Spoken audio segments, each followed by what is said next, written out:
Hi, my name is Elizabeth McFadden, and I teach at American Heritage Charter School in Idaho Falls. It's a K through 12 charter, and the students start taking orchestra in fourth grade. So all the fourth grade students take orchestra, and fifth grade they also do orchestra, and then in sixth grade it becomes an elective course. This year we do school 4 days a week, and then the fifth day is a virtual day, or Friday is a virtual day. All the students are issued Chromebooks, and so I assign, and the fourth and fifth graders can't take their instruments home with them. So I assign work for fourth and fifth at home, theory stuff that they can do without their instruments. The secondary students, most of them have their own instruments, but if they have a school instrument, they can take it home. And so I assign playing tests for that. Today I'm going to cover with you Google Classroom, just kind of how I organize my Google Classroom. I love to see other teachers teach. I always learn something and see stuff that I think, oh, I should have thought of that so many years ago. It makes things so much easier. So I will show you what I'm doing. If you have any questions, you're welcome to contact me. If you see something I'm doing and you have an idea that's going to help me, please share it with me. I am not a tech person. I have been thrown into the tech world. There's a lot of things that I've implemented in the classroom that I have wanted to do for a long time and never had the time. I felt like I never had the time to learn. So none of this stuff is deep tech stuff. It's basic, but it's working for me. And a couple weeks ago, we did have to shut down for 2 weeks because of COVID, and I felt like the transition went really smooth, and I was happy with the results. And I credit that to these applications that I've been using in the classroom. So in my classroom, I just project the Google Classroom on the board, the Bitmoji class, and we use it in class.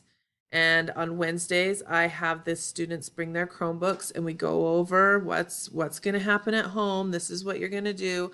Takes about 10 minutes of our class period.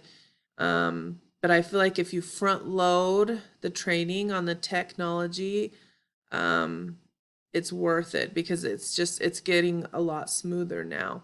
And I think that's because we spent so much time training on it with the kids. So I'm going to jump right over into my Google Classroom. I'm going to show you two of my Google Classrooms. They're pretty much, they're really similar, just a little different. And it's just because one's going to be the beginning orchestra and then one is a secondary orchestra. So this is my beginning orchestra. And up to this point, they haven't had any assignments under classwork. All we've done is the Bitmoji Classroom. Next week is going to be their first assignment. That's going to be through the classwork tab up here. Right now, everything they've done has been just on the stream page. So I post this, I post the Bitmoji Classroom. They click into that and it has all the assignments they need to do.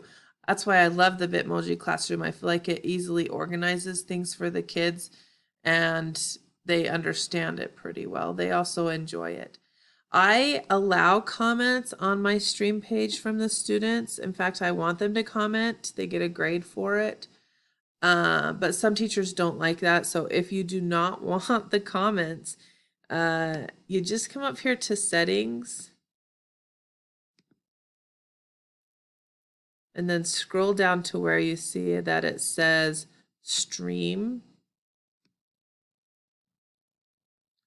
So right here, stream. And then you can click this and it'll give you the options that only teachers can post and comment. And then the students aren't able to put anything on that first page. I do like the students to comment. You can also choose the option that students are able to post things and not just comment. I don't choose that option. I don't want them to post anything, but I do want the comments. So that is an option for you. Let's go back to our Bitmoji Classroom. So I'm going to show you the Bitmoji Classroom, and I would love to see yours as well if you're doing them, and some links that I use. So here's my Bitmoji Classroom. This is for, again, the fourth grade orchestra. They're beginners. We've been working really hard on holding our instruments and our bows and doing some pitsing. And then this week we started using our Essential Elements books for the D and the E, or the D string notes. I just put a couple notes up here and we talked about and identified them in class. This over here is the list of things that they're going to click on their virtual Friday. And again, we go over this on Wednesdays together and we talk about it a lot. So it's not new when a Friday comes around. So we are American Heritage, and part of the school curriculum has a patriotic song each month that the kids learn. So I include something patriotic in the classroom, and that's where they can get their patriotic song. So if they click on that, it links them to the patriotic song of the month.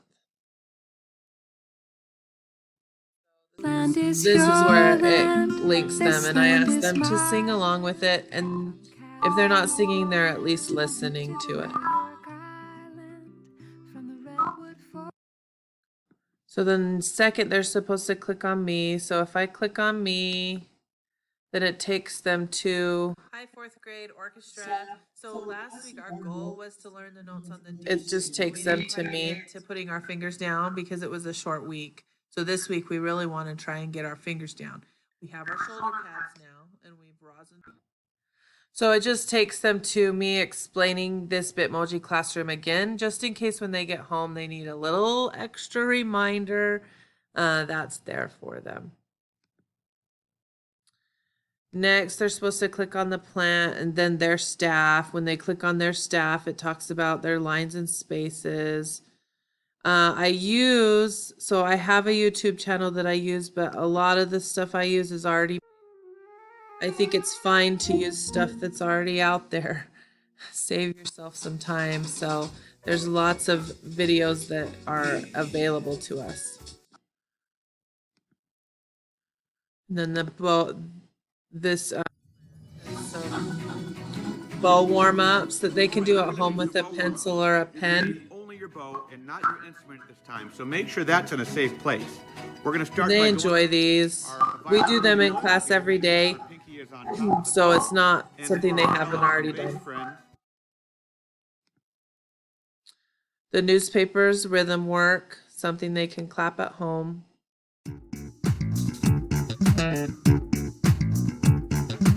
We've also done this in class before Friday. Fridays, if I teach on Fridays with the kids, it's a review day, a summary of everything all week long. So having them do this at home, I feel like it doesn't cut into my teaching time a whole lot. I haven't felt like I'm losing out on teaching time because of this. If I have students on Friday, I either do playing tests or we do the reviews.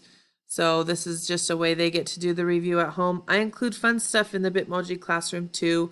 I want to keep them interested and curious. So if they click on the jack-o'-lantern, it's going to be an old Disney film. And they will watch it before Friday and they'll tell me all about it and they love it. Or if they click on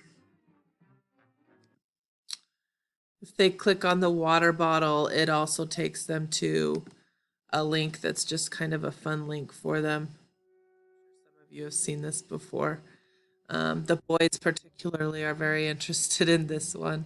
And they tell me they want to play this piece. Another comment I got was, oh, sorry, there's an ad. Another comment I got this week was, well, when the music gets louder, it makes me more excited. So those are great conversations I want to have with my students.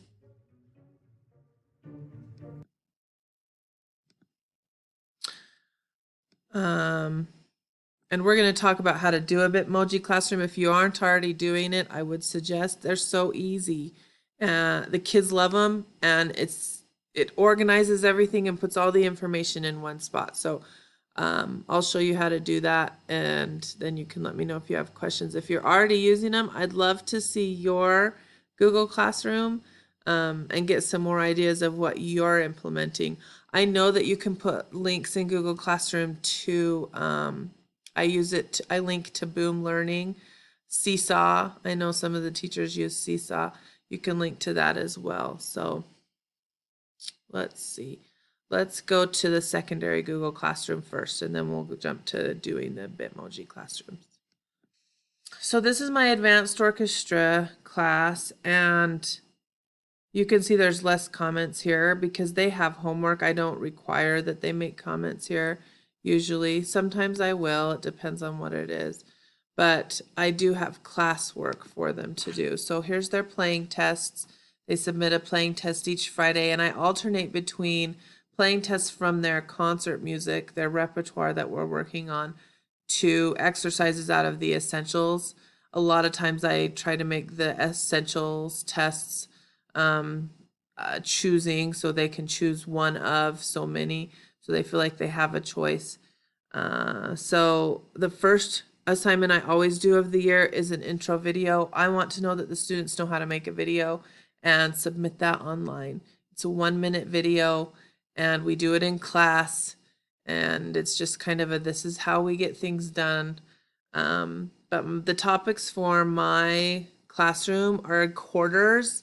So quarter 1 homework, quarter 2 homework, and then concerts. So we're working on our Spooktacular concert. If they click to Spooktacular, it's recordings of our pieces, just the J.W. Pepper recordings, so they know what it's supposed to sound like, and they become familiar with that. I like doing playing tests this way because I can have some great conversations with students, and I require them to reply back. So one student just recently turned in a playing test, and this is the conversation I was able to have with her. So she did her test, and her rhythm was really good and her intonation was really good, but bow control is still a struggle for her. She's a tip player. She plays in the upper half of her bow. I know none of us ever have problems with that, but it's something that we've worked on. And so when she turned the test in, I said to her, look, I loved what you're doing, but tell me about your bow placement. Watch the video again. What part of the bow are you playing in, and why are you playing at that part of the bow? These are things I want her to be thinking about, right? When she's practicing, where should my bow be?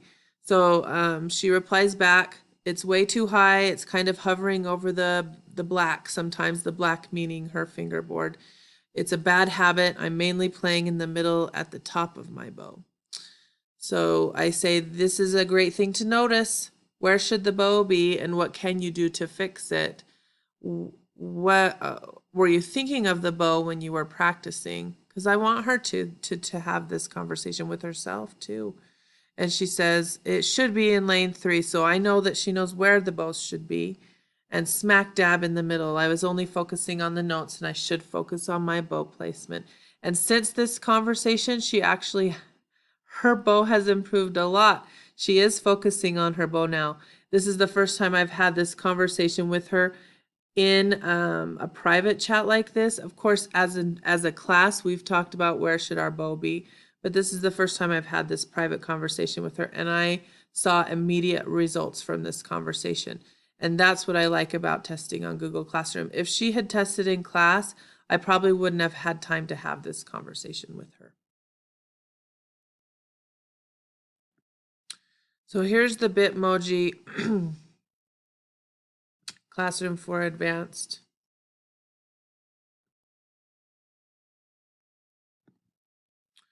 These are the vocabulary words that we've worked on for the week. They still have the patriotic song of the month. They have different links. So if they click on this right here, this violin thing, it's going to link them to the essential elements. So this week their test is on the essential elements, and that's why I include it in our Bitmoji classroom. As far as I know, the copyright laws do permit us to do sections of a book. So it doesn't break copyright to have this, and I don't want anyone to say I couldn't do the test because I didn't have the music. I try to give them as little out as possible. I just want them to get that work done. So there's their assignment, and then if they click on the exercise, it links them to someone playing that exercise on their instrument. So if it was bass, it would be someone playing it on bass.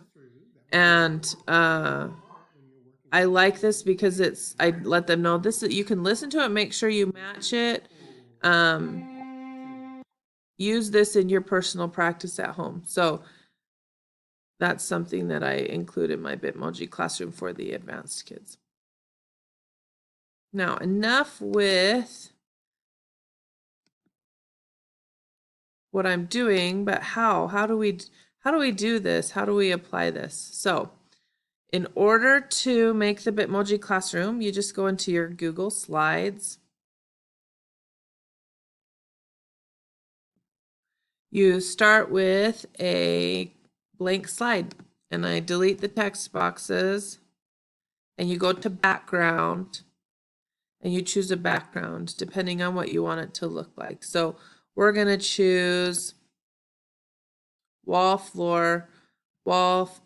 floor background. And it's already typed in there. You can see it.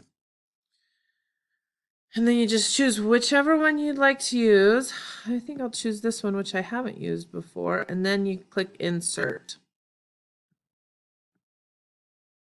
Down here at the bottom. Insert. And done. And it applies that. Now what that does is it makes that the background of your slide so nothing can move around.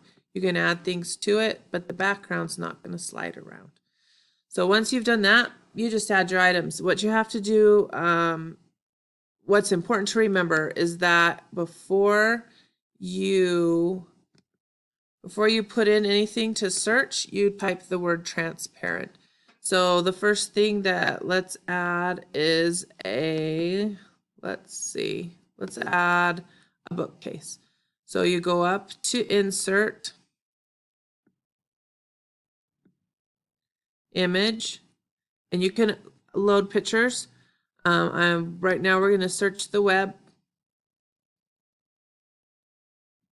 And then you type in here, transparent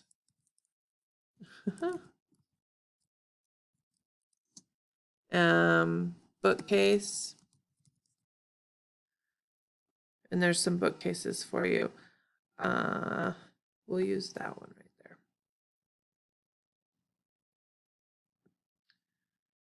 And then I like to use the crop because I do the links and it just makes the area that the object covers smaller to avoid having like the links overlap each other. Oh my goodness. What's happening? See?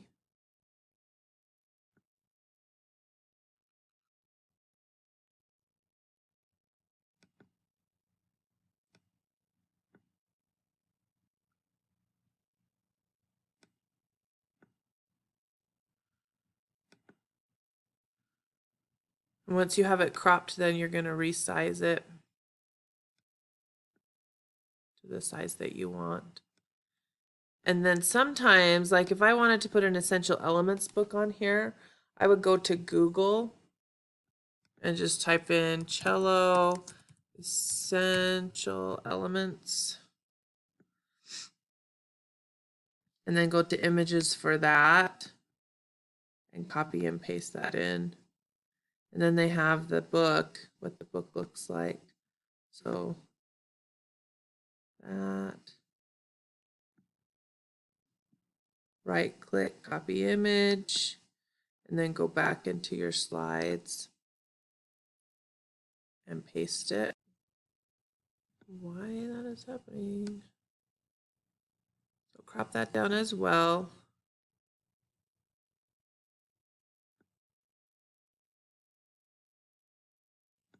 And then resize it to fit it on your bookshelf. And that is how you add images into your Bitmoji classroom. I'm not going to do a complete Bitmoji classroom because of time, but if you'd like more help with that, please let me know. And then in order to link things, you just click on it and then go up to Insert. And then scroll down to Link.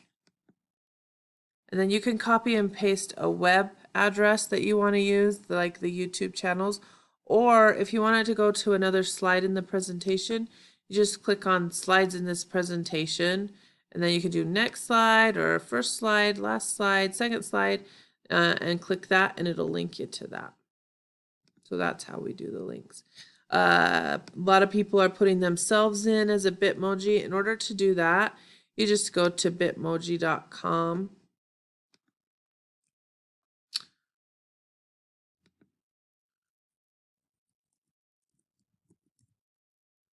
And once there, you're going to scroll all the way to the bottom. You have to scroll past some things, but you scroll all the way to the bottom and you're going to see this Bitmoji for Chrome, and you click on that. It's going to add this tool to your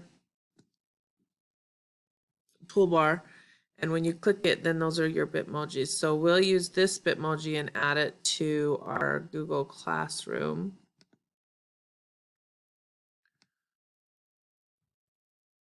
So when you click on this, she go, okay.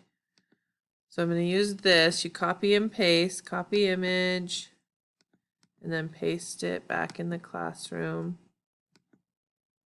But I don't want the words. Again, you just use crop and crop the words out.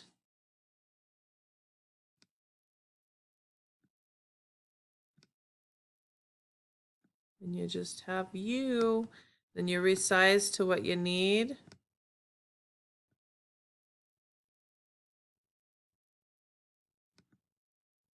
And move her around.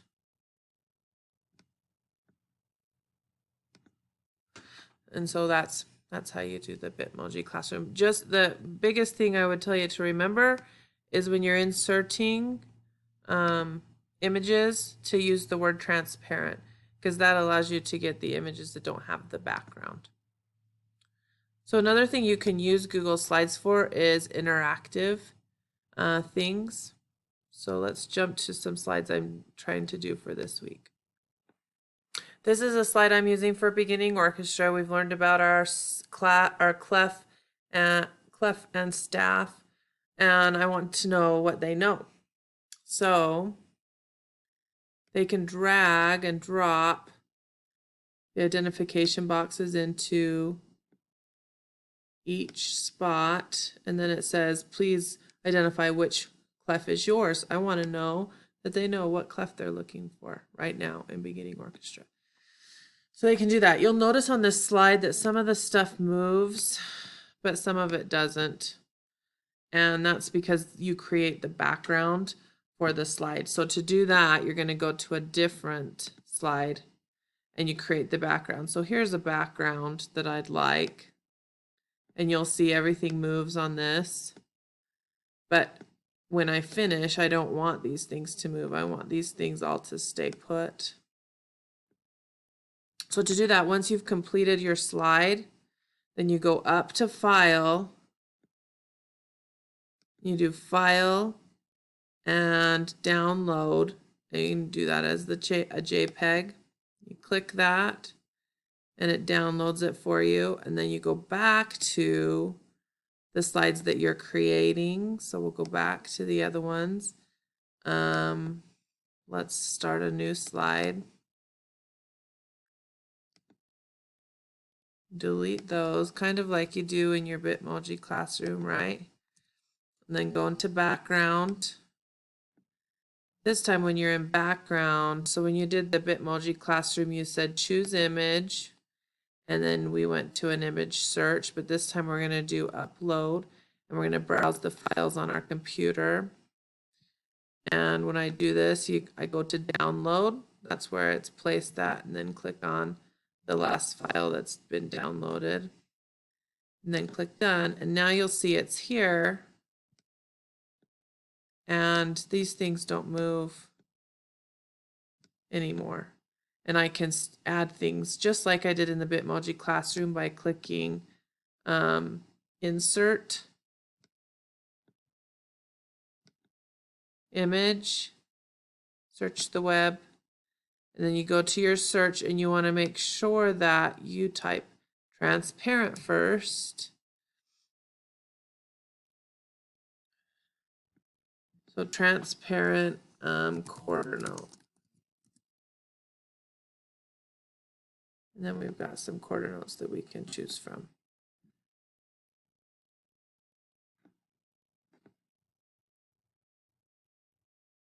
And resize to fit my needs. And that's how you create the slide. Now, once the slide is created, in order to add it on our classroom, so the students are going to be able to move that quarter note wherever I ask them to move it. In order to put this in your classroom, you're going to go to the assignments. So go up to classwork, hit create, assignment. We'll say, do you know your staff? Well, let's say knowing your staff. Okay, complete the slides. Now, if we leave it the way it is and attach it, then all the students are able to move stuff around. But once they move something, everybody else can see it and they can move stuff. And that's not what I want. I want to be able to see what each individual student is going to do. I want their work. So to do that, you add, you go to Google Link, My Drive, that's where our file is. And I've put it in my 4th grade classroom.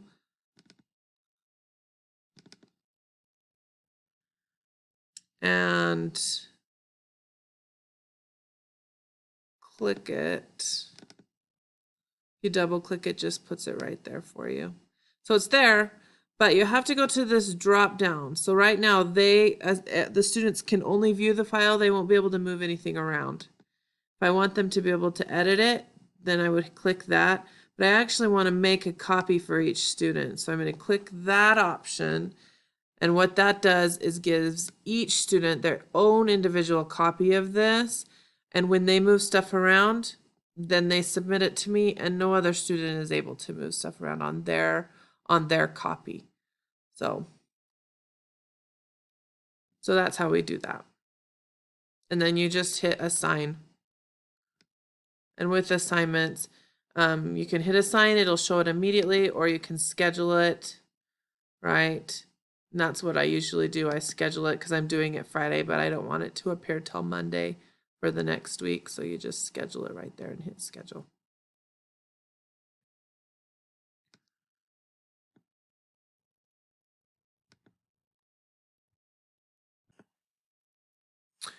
So this is the Boom Learning, and this is the last thing we're going to cover today. I like this because it's like the slides and it's interactive. The students can move things around. They seem to enjoy that as well. And I've gotten good feedback from them and good results. So it's free. The Boom Learning membership is free, but it's limited. So you can purchase a membership and it's $19 for the year. This gives you 5 classes and up to 150 students. If you need more, you can purchase it. I think it's $25 for the year, and that'll give you 8 classes and up to 200 students. So I like it because the cards are already created for you. You can create your own slides or your own decks. I haven't done that yet in this program. I've used, so here are my classes over here. And this is my library.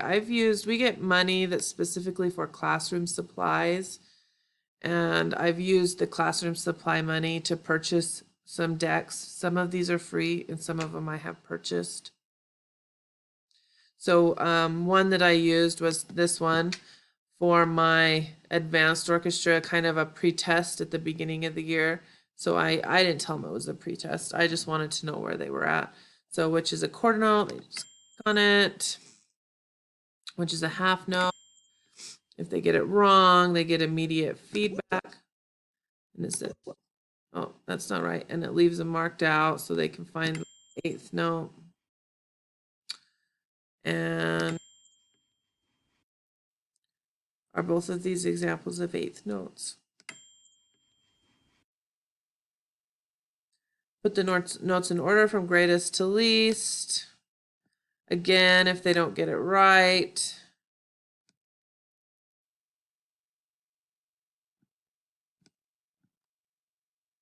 Whoops. it gives them that immediate feedback, which is awesome. And of course, they can do the guessing game, and some of them do.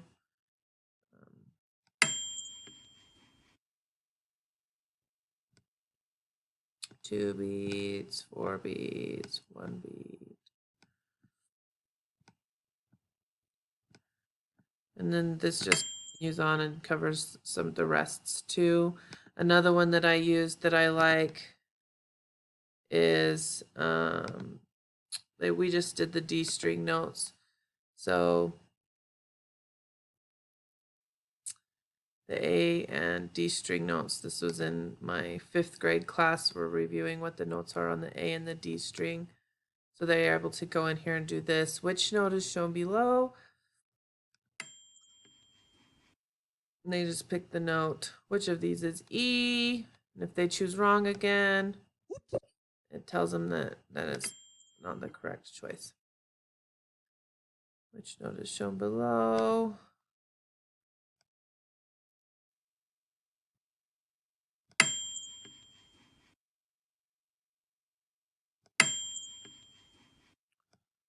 Just like that. They also have rhythm ones that I like. So they click on this.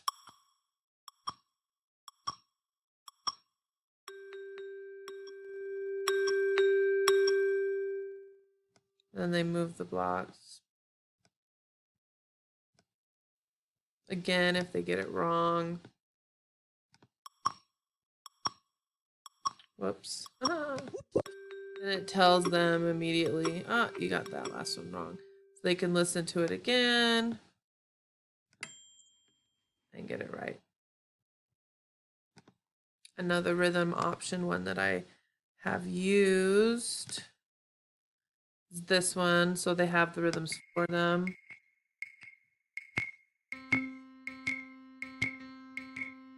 And then they choose it.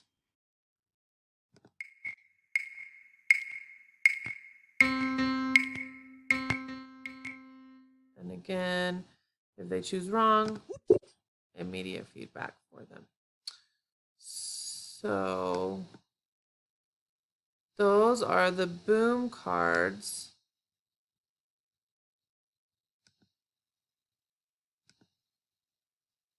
that I use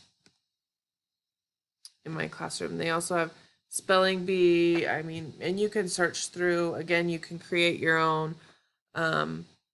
But that ends our session today on Google Classroom. What we can do in a blended classroom that's effective. And I am seeing that this is effective right now. The Bitmoji Classroom, really good at centralizing where everything is located. It's user-friendly for the kids. It's fun and interactive for them. The Google Slides, same thing. They like to be able to manipulate things. And the boom cards, they love the ping and the whoops. They love to hear this immediate feedback. If you have questions, please contact me at elizabeth.mcfadden@ahcspatriots.us. And if you have anything you'd like to share, I'd love to hear from you. Thank you so much.